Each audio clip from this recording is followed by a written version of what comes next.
David Ponson, bonjour. Bonjour. Comment va la Compagnie des Alpes? Plutôt bien, a priori, d'après les échos des montagnes? La Compagnie des Alpes va très très bien, effectivement. Alors, vous êtes le leader européen. Comment on devient un leader européen? C'est au fil du temps, bien entendu, et c'est avec acharnement?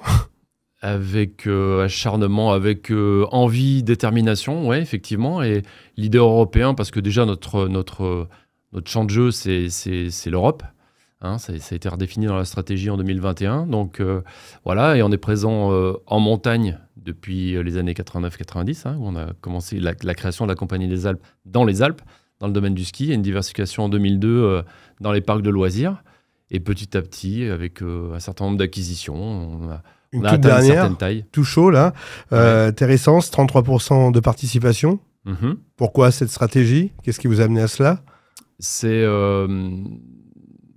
d'une part, c'est le fruit de l'histoire et d'une collaboration qui a démarré Bien ancrée. il y a quelques années. D'ailleurs, comme la collaboration avec le groupe MMV et Jean-Marc Filippini à l'époque. Donc, petit à petit, on construit des relations d'hommes, de projets, de confiance.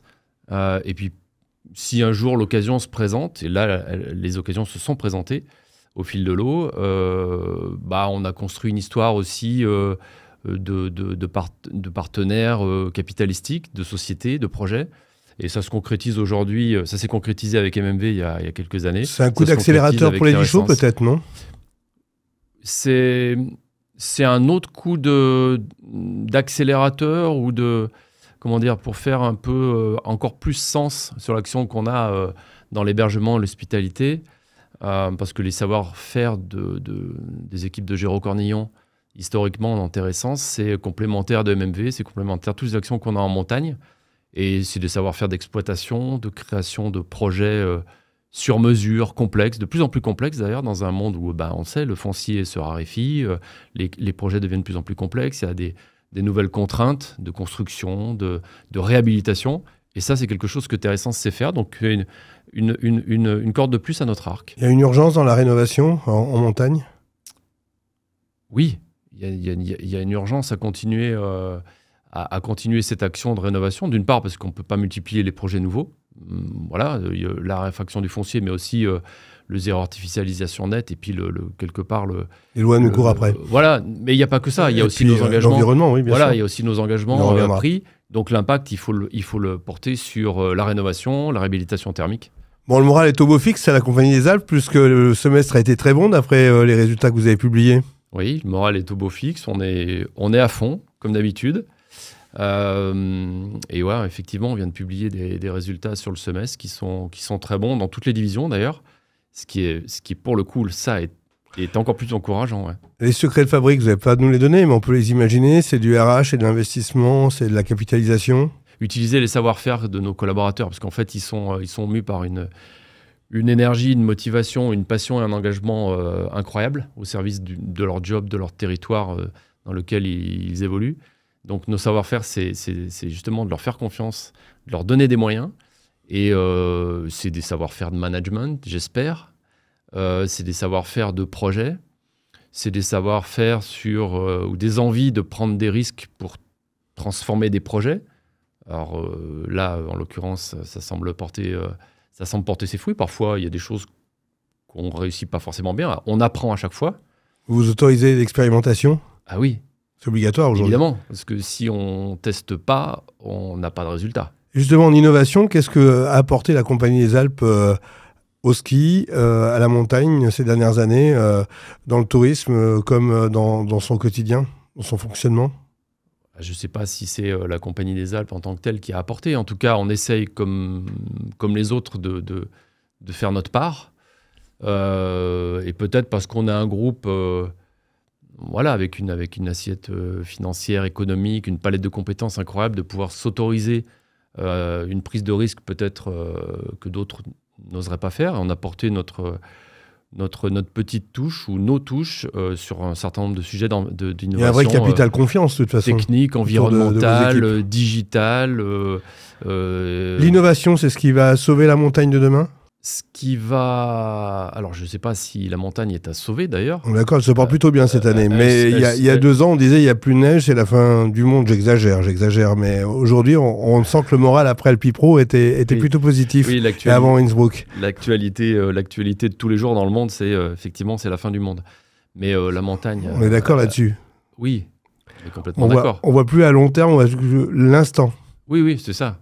Mais bon, on voit ça tous les jours dans l'actualité. Les vrais investisseurs voient forcément un moyen à long terme. Mais voilà, la montagne n'a pas forcément besoin d'être sauvée. Elle a des atouts incroyables qu'il faut qu'on visualise bien et qu'on fasse des expérimentations sur plein de sujets. Et comme toutes les transitions, une transition, c'est le passage d'un état A à un état B dans un certain temps. Voilà. Donc la principale problématique que l'on a aujourd'hui, auquel on est confronté, c'est qu'on est dans un monde, donc ça c'est une tendance très sociétale, où on ne tolère plus enfin, on est dans l'instantanéité. Donc il faut que toutes les transitions se fassent d'un claquement de doigts du jour sur le lendemain. Ce qui n'est pas possible. Ça n'est pas possible.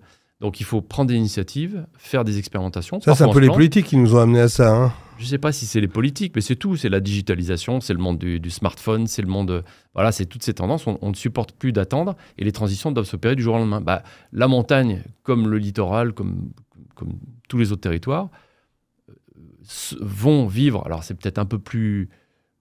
C'est peut-être un petit peu plus sensible, voire beaucoup plus sensible en montagne, parce qu'effectivement, les effets du réchauffement climatique, ils vont être 2 fois plus forts, 2 fois plus rapides en montagne que sur le reste du territoire. Et la France, d'ailleurs, est un des territoires au monde qui va être le plus impacté. Mais il faut juste se mettre en mouvement, faire des choses et accepter que ça prenne un certain temps. Voilà, pour faire référence à ceux qui ont la ref. Mais c'est ça le sujet, et ça ne se fera pas du jour au lendemain. Donc, la décarbonation, c'est un vrai sujet chez vous. Vous le traitez, vous le travaillez, dameuse électrique, carburant HVO, tout ça, c'est des choses qui sont dans les papiers. C'est effectivement un gros sujet, puisqu'on a pris un engagement d'être zéro net carbone avant 2030. Et a priori, sans dévoiler de secret, on le sera. Et parce qu'on est parti du principe que la décarbonation, c'est le sujet de tout le monde. Donc on doit d'abord travailler et balayer devant notre porte, c'est-à-dire travailler notre scope 1 et 2, les émissions directes liées à notre métier. Et ensuite travailler, prendre des initiatives sur le scope 3, qui sont les émissions principalement d'ailleurs de nos fournisseurs et des clients. C'est pour ça qu'on prend des initiatives sur le train, par exemple. C'est beaucoup d'investissement financièrement. C'est beaucoup d'investissement, c'est beaucoup de boulot. C'est beaucoup de boulot.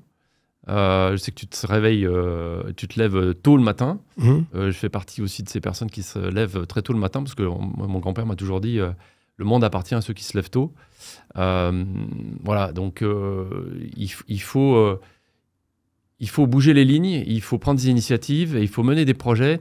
Donc ces projets-là, au-delà d'être un investissement financier, c'est aussi beaucoup d'énergie mise par les hommes et les femmes de notre groupe, en l'occurrence, sur le sujet de la décarbonation, comme des autres d'ailleurs. Justement, dans ce monde digitalisé qui va peut-être enlever certains travails à des personnes, comment on voit l'emploi à la Compagnie des Alpes? Parce que c'est une grosse maison, on tient ses parts de marché, on a envie d'en avoir d'autres, j'ai l'impression, quand on s'appelle la Compagnie des Alpes.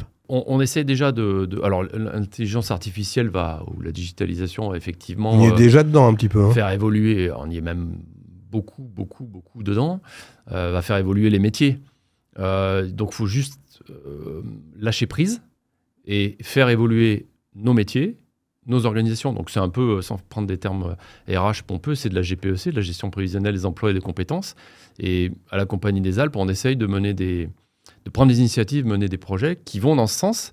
Et c'est pour ça que d'ailleurs on a pris des initiatives pour sécuriser de l'emploi, capitaliser sur des emplois qui deviennent comment dire, qui sont précieux et rares aujourd'hui.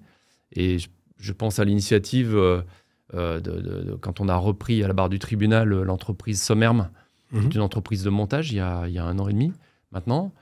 On est les seuls à avoir déposé une offre sur finalement une entreprise qui est riche des hommes et des compétences qu'elle a et de son matériel, évidemment.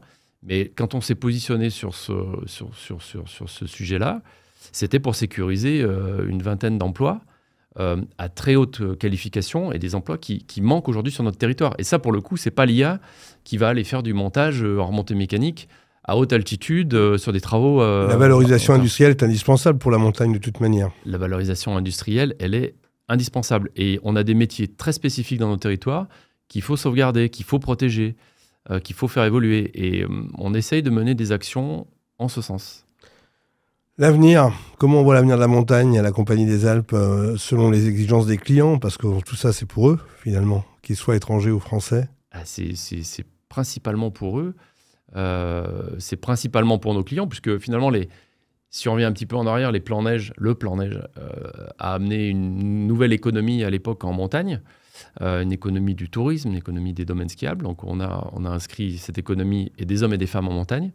Donc aujourd'hui, nos deux plus grands vecteurs, c'est satisfaire nos clients et s'adapter aux nouvelles tendances sociétales, et deux, c'est surtout travailler l'habitabilité de nos territoires, donc faire en sorte que nos collaborateurs qui vivent dans et de ce territoire puissent y rester, ainsi que les prochaines générations. Il faut leur donner les moyens, parce que l'immobilier est cher en montagne. Et ça, le problème, c'est effectivement... Vous travaillez aussi à la Compagnie des Alpes, la premiumisation de l'immobilier. Ouais. Oui, on travaille. Comment ? On a fait d'ailleurs justement beaucoup d'investissements ces derniers temps pour rénover, construire, acquérir même des participations dans des SEM locales, aux côtés des collectivités, pour disposer de logements pour nos saisonniers. Parce que ça devient indispensable. C'est-à-dire qu'il faut un job, un salaire, mais maintenant, il faut la garantie d'un logement en montagne.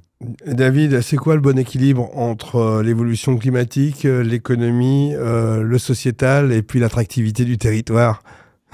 Pas facile comme conclusion. Non, c'est une question compliquée. Comme tout équilibre, stable ou instable ou fin, ça se travaille en permanence. On est dans un monde qui ne vit que d'injonctions paradoxales permanentes. Donc c'est ça aussi ce qui fait la difficulté de notre management et de l'adaptation, en fait. C'est qu'on doit essayer de donner un cap, une boussole à nos collaborateurs, leur donner envie de continuer ce job, en essayant d'avoir un mode managérial qui donne du sens et qui donne envie, mais qui souffre effectivement de toutes ces injonctions paradoxales. Donc on doit en permanence expliquer pourquoi on fait les choses, pourquoi, ensuite comment, et souvent donner l'exemple pour donner envie. En fait, c'est ça en tout cas, moi, c'est ce qui me fait lever tous les matins. Ouais.